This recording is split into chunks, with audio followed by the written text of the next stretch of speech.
Heroes and Legends and Times. Calvon and Insuran versus King Von. The final battle had finally come. Most of the universe was considered territory between King Von, Calvon Clincalow, and Insuran Manica. Being subservient to King Von in the past, Calvon Clincalow and Insuran Manica looked to correct this great error in their legends, and to end King Von once and for all. So they formed an alliance. This alliance, after this alliance between Sherman Khan and the Clincalow, will consist of everyone they have gathered. The Clincalow has successfully conquered the Builderon and conquered that of the former revenants of Queen Alexa and the Emery Galaxy. The alliance was strong. However, King Von's power could not be matched. He had orchestrated his hold in Bashor magazine, the Kozichu, the Bahara, and the Jedi. This clash between these two forces will consume over half of the universe. The very fate of who rules the universe might be decided here in this battle. As the battlefield is going to be picked on the moon planet of Claytax, which bordered line between the territory of Insuran, the territory of King Von, and the neighboring Cardine Galaxy, which was occupied by the Insuran Manacans after they eradicated the Cardians. The final battle had begun. King Von and his forces were to the north of the battlefield, and Insuran Manacan, Calvon, Clincalow, and Constantine were to the south. The battlefield was massive for this massive army. All sides were scattered all across the battlefield, fighting for the sake of the universe, for dominance and control. Only one side will win. However, in the northwestern side, a large area was vacant. King Von, with his double two flaming spears, challenged in Sherman and Calvin Clincalow, seeing that he was eager to face him. So King Von challenged him to fly over there to cut that area off in the rest of the battlefield so they could duel and duke it out and sell the score once and for all. Calvon and Insuran happily obliged and flew all the way over there to meet King Von, leaving King Von's camp solely in the hands of his bride and Alexis, and the allied forces to the south were being guarded. Camp was being guarded by Constantine Clincalow. The battlefield was immense. Moreso at the bar, a strategy, appeared in the northeast, alone, and he sent his forces. He's quite eager, as he claimed. You stupid fools, the whole entire universe united against me. Oh, how should I reward you for this? Ah, yes, I have some new allies, some new soldiers. I would love to come and join the party. Come, bring it. Come and bring them pain, everyone. And then a whole host of Bahar troops appeared in various places throughout the battlefield. The entire Bilderon and Gikalo families, and that of the Ameri, Evian, Ameri, and Jenna, all were there, fighting the battles and the wars of the Insuran Manacans and the Clincalow. While this was happening, Calvin Jr. challenged Vad of Perth and Iffy, the two strong magazine warriors, in the western side of the battlefield. He wanted to face them and prove his might in the strongest of the enemy army. Calvin Jr. lured them there and cut them off away from the front lines. And he said, I hear you two are strong. Come, test your might to my spell. And Perth and Iffy thought to themselves, he is the son of one of the heads of Clincalow, and the one that killed Queen Alexa. If we could bring him down, surely our Lord's vision and reputation will soar to the heavens. And so the three of them duke it out. There, many duels were happening. As Sim of the Batalakan and Booker Clincalow, Moxie, Pro Element, Gibbon, Jumbay, Teshan Jr. all wanted to prove themselves against the might of the enemy forces. Fair Giant was rolling up and down, cutting anyone she saw. And it was up to Heliocene, Patelacana, Aquila, and Heli and Arifa DC to use their elements to fight off this giant of a woman, the same way how they did Ovara years ago. Elsewhere on the battlefield, Constantine was getting restless as he saw Calvin Senior, Jr., his brother, and Constantine's brother, Calvin Clincalow, all fighting. Constantine, along with Leno, were guarding the main camp. It was a battle that they did, but he was getting bored. This was the fight to end all battles. All the elite warriors that they had gathered throughout the entire universe to build around the remnants of Queen Alexa, the Amaris, the Insuran Manica, and all their allies. And he was sitting there in the main camp, doing nothing. Constantine was eager to fight. While all this was going on, the Kazachu had finally arrived to the northeastern camp, and their forces were scattered to the battlefield as Penny had arrived. As she proclaimed, see here, the Kazachu have returned. No longer will you surrender to Clincalow. All units charge. Show them the true strength of the Kazachu and our elite forces. So Jabo, Quid, Cupid, and Pookie, the Tigeron, the Shooton, the Bygone, the Cloth, all of them had arrived. The Nexizuma decided how and General Yu moved from the north to advance south where the enemy was. Looking to turn the tide, Leno Battle, Tessan Battle, Marcy Battle, and Carlton, and Wendio, Clincalow, and their forces went out to meet the Kazachu to beat them back. Constantine, having seen all this happen, decided now was the time for the Clincalow to march to the front lines, and so we began to move. He told Leno to guard the main camp. As he moved west from the camp towards an empty camp on the other side. Then a signal was given out. DNA and his forces were waiting in ambush for the main camp to open so they could attack. So DNA said, now I got this. And so he began to move, and he said, Constantine was saying for him. I said, what? Constantine, what are you doing here? And Constantine said, you fool. You really think I didn't notice he was over here? This castle close up, emptied by itself. You really think I'm that stupid? And so Constantine met Danae in battle and thwarted Danae's plans to ambush the main camp. For his part, Jumbay, the strategist of the Watermans, decided he must get rid of the enemy's main strategist, Masaru. And so he advanced his forces up north. The center bridge was vacant and emptied and was heavily guarded by the likes of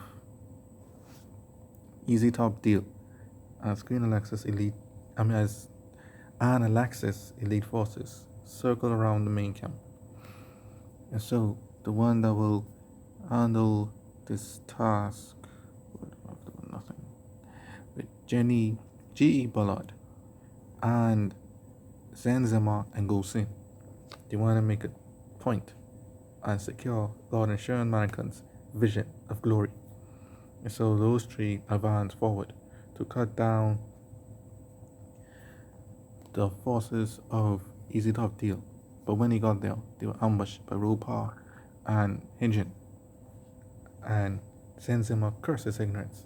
Damn it, these stupid people and their forces. This petty ambush. Tenshan Jr., come and assist us. And so Tenshan Jr. was on his way to assist as the battles were heating up, as Calvon Jr. was beating that of the magazine elite forces Iffy and Perth, and as Calvon and Insuran Manica faced off against King Vaughn, the two of them tried to attack the king. King Vaughn's godly abilities were indeed on high alert, and he was at full power.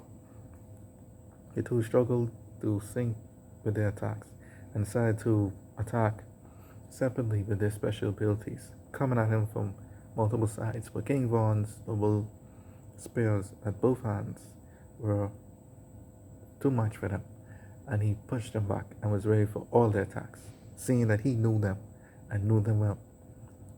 Calvon and Insuran needed a strategy quick before time ran out on them. As King Vaughn proclaimed to them, "See, you fools, your only place is to my feet.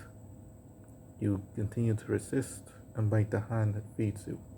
I'll have no choice but to cut you down." King Vaughn made this declaration. Insuran Manica and Clincalow and Calvin Clincalow looked at each other and nodded their heads, saying now was the time to cooperate. And King Vaughn noticed. "So, you will combine your strength against me. Futile. Each one of these spears will be to sever your heads from your necks. Come."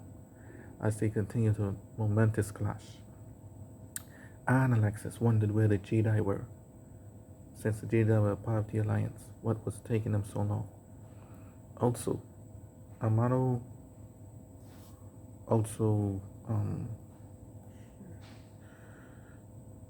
Capri, who was the guest officer of Insuran Manica and once leader of the Gichu, wondered where Manica Insuran and the Nabaka and the Naturalist forces and the Amaro clan were. Also, but those sides were also fighting on a different planet. Manica Insuran faced part had left the Guardian Galaxy and went forward to the Jedi Galaxy to fight the Jedi in their home turf. Manica Insuran, Nabaka, Neasu, and Amaro and Manica Insuran's cousin, York Insuran, advanced their forces against the Jedi led by Kameg, Kamlet, and thus they were shocked. The god of the Insuran, Manica Insuran himself, had appeared before them. The war had come to them, so they braced themselves for impact. They led a full armada against Manica Insuran's troops that were very small. Kameg was hoping for a quick victory. If they could slay or defeat Manica Insuran here, then the alliance against them would crumble and the Jedi will rise up again as a strong empire having defeat this god. And the Jedi prayed towards Prindra for guidance. Manica Insuran laughed at their foolishness and said, "You pray into a creation of Sunmachin. The Sunmachin name is finished. Prindra is long gone, and let you pray to something that no longer exists. I can't believe it after all this time. How the Jedi still survive. Regardless. Men, I regret to say this, but we need the Jedi alive. Capture them and send them to their knees. I have something to do." And so Manica Insuran thought he was not going to fight this battle. The Jedi were not worthy of his attention. So he sent Nabaka with his sword of oblivion and his cousin Yasu, and the Amalo Malo and Manica Insuran's cousin York Insuran to fight. So these great heroes fought off against the Jedi and their plans, and they got through the castle.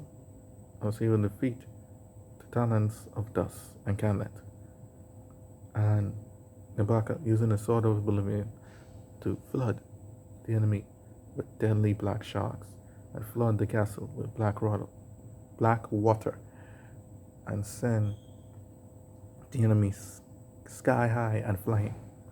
The Jedi were devastated.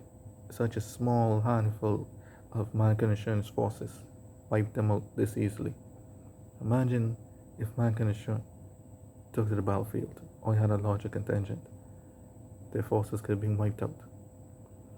Now on their knees, Manica Insuran then flew towards them to make an ultimatum. While that was going on, the clash back in the moon planet was fierce. Everyone at this point was fighting.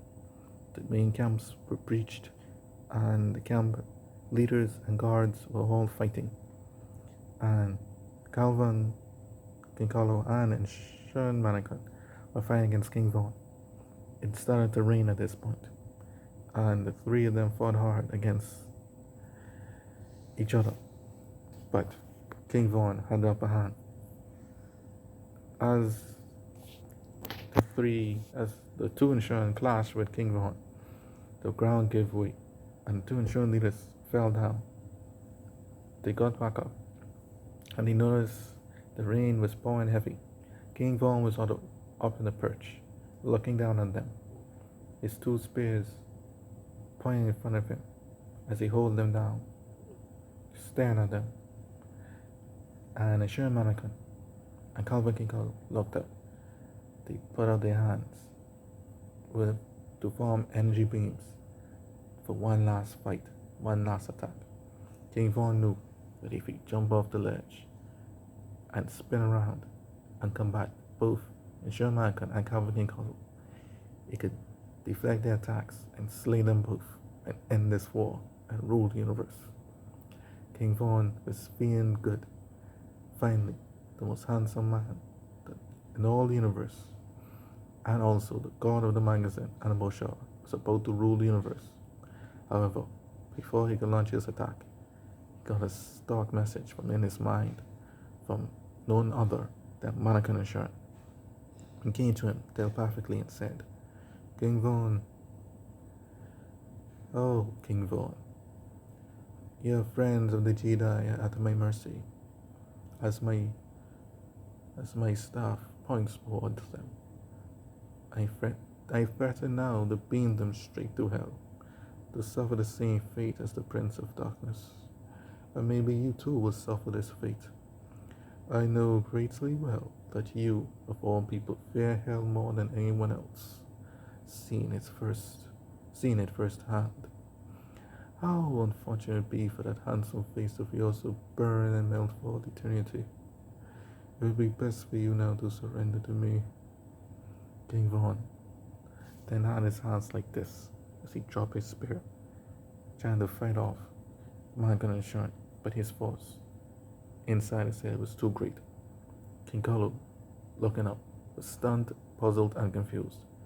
He looked at Insuran Manica for answers and said, "What the hell's going on?" Insuran Manica then dropped his hands and lowered his guard and said, Clincalow, we've won. Manica Insuran has already won the victory. As you see, look at him. Then Clincalow looked up and saw King Vaughn sweating and in panic and had no choice. King Vaughn then declared loudly, "Alright, Manica Insuran, you win." And then he sent out a loud cry to all his forces and said, "Men, women, my forces and allies, drop your weapons. We hereby surrender to Manica Insuran." And with that, King Vaughn's forces all dropped their weapons and put their hands up. The allied forces cheered as they had won the victory at long last. The universe basically belonged to Manica Insuran. No one was more happier than Zenzama and Gosin, who had started all of this in the first place.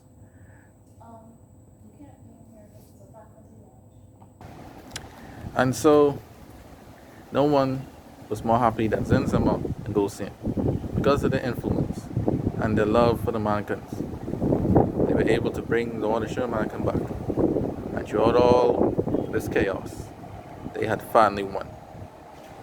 As King Von and their forces surrendered to Manican, as days and weeks went by, the Allied forces and the forces of King Von all converged as one single mighty force. The universe was basically belonged to Manica Insuran, as King Vaughn's forces were now an extension of him. As for Constantine Clincalow and his brother Calvin Clincalow and Carl von Singen, this was a blow to them. Then they refused to join the Manica Insuran and followed blindly after him. This alliance was soon to be over, as the end to this war was at hand.